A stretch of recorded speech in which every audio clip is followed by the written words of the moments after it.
guys, hope everybody's doing well. I wanted to do a different kind of video today. I wanted to talk a little bit about budgeting. So I'm kind of starting this as my first video of a series that I'm doing, and I want to talk a little bit about my issues with budgeting. And I have a feeling a lot of people around, my age, 35, 40 years old, are probably dealing with a lot of the same issues I'm dealing with. So I thought maybe this would be, a way to keep me accountable, but maybe to share my journey with you guys too. So anyway, so what happened I've been kind of plugging along with my finances, putting a little bit of money away here and there, but just still kind of living month to month, and sometimes wondering where money's going to come from. I always find it, but I never really know where it's coming from. So anyway, something happened about 3 months ago. I kind of hit a little bit of a low spot financially. We got through it. We had the money too, but it sure made me think about a lot of things about my finances. So what happened was I ended up getting COVID. So I had sick time and everything, but you still lose income. As a nurse, I have shift premiums that don't get paid if I don't work. And anyway, so long story short was my income took a hit. About a third of my income disappeared, which put me in my overdraft. But I had savings, but I felt guilty pulling from my savings to cover my overdraft, and I had no rainy day fund to cover the money that I was missing from my paycheck. So I feel like I had the money there, but I didn't know how to manage my money is more of the issue that I'm running into. So anyway, I put some thought into this. So what happened after that was I got myself up on my feet, but then as soon as I found the zero in my checking account again, didn't put any money away in my savings, my furnace broke down and I had a $300 unexpected repair. And again, I left myself in a position where I had the money to pay for it, but I didn't know where the money was coming from. Do I pull it from this month's expenses and find myself in my overdraft again, or not be able to go out for my birthday? Or do I pull it from my savings, and then that comes out of my vacation fund, it comes out of my everything, because I have no categories in my budget to allow for these expenses that I know that are going to come up, whether they be expected expenses or unexpected. We all have them. You know how it goes. So anyway, it kind of got me thinking a little bit about my budget and what are some of my big issues. So I just kind of want to go through some of those issues with you guys and just kind of talk about what it means for me. Like I said, my budget right now, checking account, savings account, and I'm drawing from one or the other. At the end of the month, I just hope I have enough to get me through. So anyway, one of the the issues that I'm having is I'm not saving. I'm doing a lot of impulse spending. So basically, the end of the month comes and it's like, oh, I have $200 left, and I'll go out and make an impulse purchase. Like, I'm trying to think, maybe not necessarily an impulse purchase, but something that I haven't budgeted for. Let's say lawn care. I had my yard aerated. I had the money to do it, so I did it. But I don't really put any thought into where that money is coming from, which tends to, at the end of the month, I have nowhere, I'm out of money and I don't know how to account for it. So this has been an issue. So at the end of the month, instead of putting money into my savings or on my debt, it's just gone. And it shouldn't be that way. So my next issue here is feeling guilty for having fun. Because I don't have any categories in my spending, what's happening is it's like something will come up, like we want to order pizza. And I'm looking at my money and thinking, okay, if I order this pizza, do I have enough money to pay my insurance payment? I don't know. So I won't order the pizza because I don't want to leave myself short. So, it would be nice to be able to say, I want to go and have a pedicure or go get a massage done without feeling the guilt for taking the money away from my fixed expenses. And right now, I don't have any way of knowing whether or not I'm doing that or not because I don't have those categories. All right, my other issue, no rainy day fund. So like my furnace needed to be fixed. I had the money to do it, but do I pull that money from my savings account? Do I pull it from my checking account? If I had money set aside for that, then I wouldn't have to make those decisions. And I wouldn't feel that I'm shorting myself in my savings or in my spending. So this is an issue. I need to have some money put away for those things that are going to come up, like, the furnace going, or a broken window, or somebody in the family gets sick, and like I lost a third of my income. I had no rainy day fund to cover that. All right, next issue. As I said, no category. I have no categories for my wishes and my needs.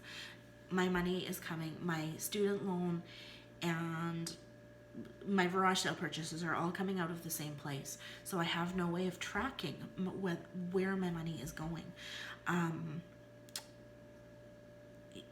Same thing with my savings. I have one savings account that I'm saving for trips, I'm saving for home renos, I'm trying to put money away for retirement, for rainy day.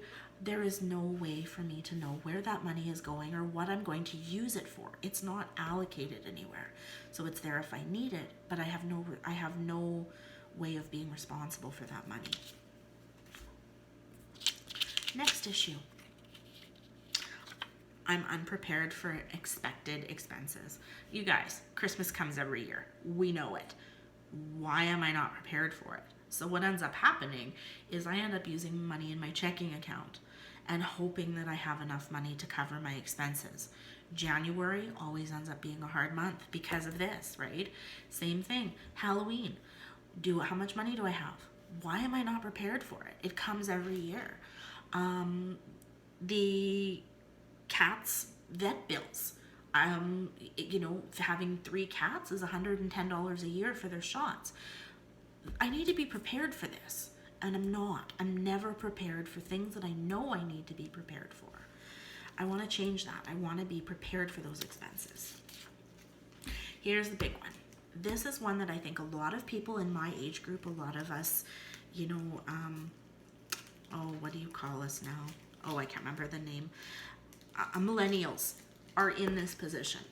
I have done very good over the last year. I have paid off all of my short-term debt. All my credit cards have all been paid off. I managed to keep those paid off.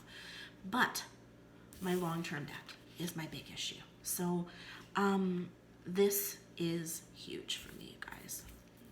Remember which way. Okay. 17 years until retirement and 27 years on my mortgage. So my issue with this is going to be, I got my pension statement and my mortgage statement in the same month. I have 17 years till I'm 57 and can take early retirement. I have 27 years left on my mortgage if I don't do some snowball debt payment. So here's the issue, you guys. If I don't start getting some of this debt paid down, I will not be able to retire till I'm 70 years old. I will not be, this 17-year retirement goal will not be feasible for me. As a nurse, I'm in a good situation right now. I own my home. I have a good income. I don't have a lot of short-term debt. I am in a position to change this. If I make some changes to my spending habits, become more responsible to where my money is going, and start really putting some money away. Katie's playing with a piece of plastic. Putting some money towards this debt to try to bring this debt down to match my retirement goal. So I am really thinking, if I can get some control over my spending, put money away, have that money put away for my unexpected expenses, so I'm not pulling out of my savings, that I will be able to bring these numbers together. And my hope is in the next 5 years to find myself at a point where these numbers are matching. This means bringing my mortgage down, making some extra payments on my mortgage, and it also means getting rid of my student loan. So my goal right now is to try to pay off my student loan so that I can take that money and snowball it into my mortgage. So my goal is to be able to make extra payments on my student loan over the next year to bring that amount down. So I put a lot of thought into how I'm going to do this, you guys. There are many different systems out there as far as budgeting goes.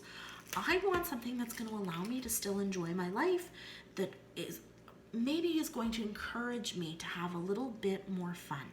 I find that we don't do a lot of extra things. We don't do eat outs. We don't go to movies because I'm afraid of this. So if I can budget and allow for some wiggle room in my budget so that we can do those things within a safe amount, and I know that I have the money put away, then this is attainable. So what I've decided to do is a cash budgeting system. So I have started that right here. So I'm not going to go through this with you guys today. I have it all set up. I'm going to go through it in my next video, how I've set this up and what my goals are. I think it's attainable. I started last week. So what I did is I started slowly and I pulled out my spending money. So I allowed myself $130 for 2 weeks for spending. I'm almost at the end of week 2 and I still have money left that I can roll over into some sinking funds. I'm super excited about this, you guys, because I feel like I've allowed myself my needs and my wants this week and I still have money left over. So my goal for next month is to really get into doing some of this budgeting and to do a modified cash budget. Because I don't drive, it's not feasible for me to pull money out and bring it back. And I'm going to be doing one trip to the bank, taking out the money that I need for my variable expenses that I can use cash for, and using my debit card to pay for my fixed expenses, and then whatever is left at the end of the month, at this point I can roll over into my savings and to pay off some debt and still have some categories for the things that I know that are going to come up that I need to save for. So I'm really excited about this. I've actually got my son in on this as well. He has decided he wants to do a cash envelope system. So I have confiscated his debit card. This was his first month doing cash as well. His first week, sorry. He's been doing really well. He's been talking with me a lot about how he wants to save his money, what he wants to save for, and how much he wants to save. And I've realized I've created a monster. I have a 13-year-old with a debit card who spends like his mother. So I think that this is going to be a great way to teach him. I'm really hoping that these videos will keep me accountable to my spending, and hopefully I can take you guys along on my journey. You'll have some ideas for me. My next video, I'm going to go over my budget with you, and if you have any suggestions, please let me know. I know a lot of those budgeting mamas have the big long fingernails. I'm a nurse. I'm not doing that. So just, content more than pretty. But anyway, guys, I'm going to let you go for now. Please come along with me on this journey if this is something you're interested in. I'm looking forward to seeing how I'm going to do a check-in in 6 months and let you know how I feel I'm doing with my goals. So anyway, come along with me, and thanks so much. We'll talk to you soon. Bye-bye.